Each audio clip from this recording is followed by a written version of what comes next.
ہمارا ہمسایہ بھارت جو کہ شروع سے لے کر اب تک ان 70 سالوں میں 22 کروڑ مسلمانوں کو جس نے کوئی حقوق نہیں دیا، 22 کروڑ مسلمانوں کو دبا کے رکھا، کل کی خبر ہے کہ اس بھارت میں حجاب زیر عتاب آیا۔ حجاب پہنی ہماری ایک بہن امیہ خان اس کا نام، اور نئی دہلی کی جامعہ اسلامیہ کی طالبہ، اور یہ حجاب پہن کے امتحانی مرکز میں جاتی ہیں اور ان کو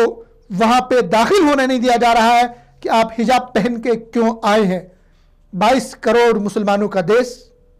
جہاں پہ 22 کروڑ مسلمان رہتے ہیں، پاکستان سے زیادہ ان کی کوانٹیٹی ہے، زیادہ تعداد ہے،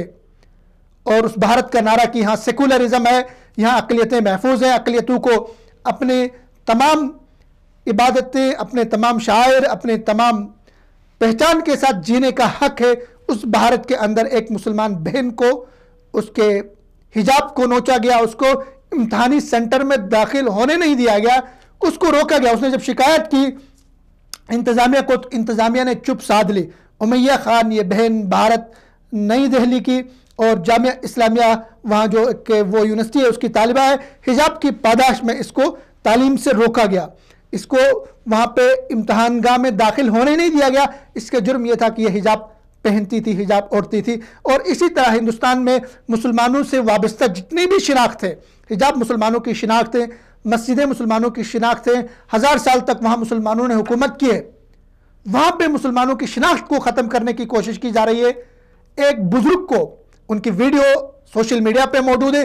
ان کی داڑھی نوچی گئی، ان کی داڑھی کو کھینچا گیا، سفید ریش بزرگ ہے، اس کا جرم یہ تھا کہ اس نے گھر میں گائیں پالی تھی۔ گائیں پالنا جرم، حجاب پہننا جرم، مسجدیں وہاں پہ بنانا جرم، اور مسلمانوں کی یادگاریں، تاج محل کو مندر بنانے کی تحریک چل رہی ہے،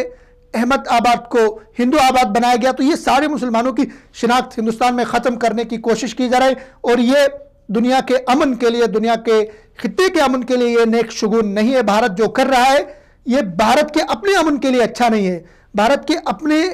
ملک کے اندر یہ ان کے لیے اچھا نہیں۔ مسلمان اٹھیں گے اپنے حجاب کے لیے، مسلمانوں نے اس پہ کوئی کمپرومائز کہیں نہیں کیا ہے۔ حجاب پہ فرانس میں آپ دیکھیں وہاں پہ پابندی لگ گئی، لیکن اس کے باوجود مسلمانوں کی اسلام قبولیت میں زیادہ تیزی آ گئی۔ تو حجاب مسلمانوں کے اوپر آج کے دور میں 21ویں صدی میں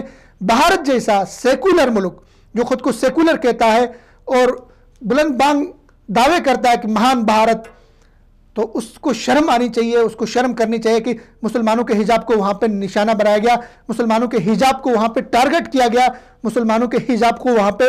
استہزاء کا نشانہ بنایا گیا، اور ہماری ایک بہن جو امیہ خان تھی ان کو روکا گیا امتحانی سینٹر میں داخل ہونے سے۔ اس کا جرم یہ تھا کہ یہ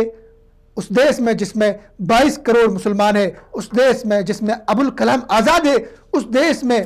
ایک مسلمان بہن کو حجاب اوڑھنے سے روکا گیا۔ حجاب پہن کے وہ آئی تھی، امتحانی سینٹر میں داخل ہونے نہیں دیا، اس دیش میں جرم بن گیا اس کا حجاب اوڑھنا۔ جس دیش میں جرم نہیں ہے تو 35,000 طوائفیں ہندوستان کے گوا شہر میں دھندا کرتی ہیں، چکلا چلاتی ہیں، لیکن وہ جرم نہیں ہے۔ 35,000 طوائفیں جسم فروخت کرتی ہیں، وہ جرم نہیں ہے، لیکن مسلمانوں کا حجاب اوڑھنا اس شہر میں جرم بن گیا۔ تو ہندوستان کے مسلمان جاگ رہے ہیں، ان کو جاگنا چاہیے۔ اس طرح کی پابندیاں مسلمانوں کو جو ہے وہ